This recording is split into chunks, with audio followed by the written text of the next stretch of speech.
The confirmation hearings for President Donald Trump's pick, Judge Brett Kavanaugh, started today on Capitol Hill. KETK State Capitol reporter Wes Rappaport looks into how Kavanaugh's lifetime appointment could affect issues right here in Texas. So many of our colleagues across the aisle have announced their opposition even before he was nominated.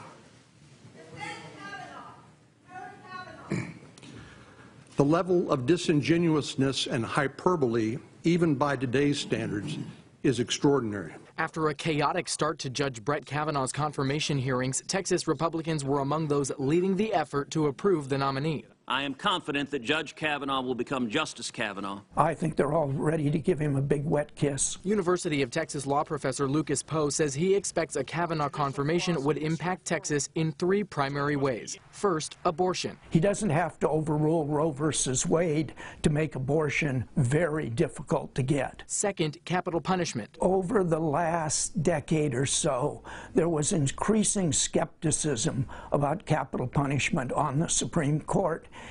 And I wondered if at some point in time a majority of justices might say this just isn't worth it anymore. And Kavanaugh's expected to side with Republicans on affirmative action. Poe says little has changed in the 2 months since the president nominated him. I think on the day he was nominated, he had 50 Republican votes and had 49 Democrats in opposition.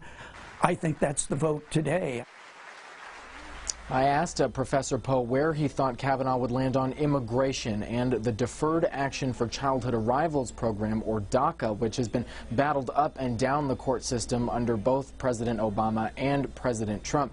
Professor Poe says he's not sure what Kavanaugh would do. He says he thinks President Obama stretched the law on DACA and that the Supreme Court justices would have to be insensitive human beings to nix that program altogether. Reporting live in Austin, I'm Wes Rappaport, KETK News.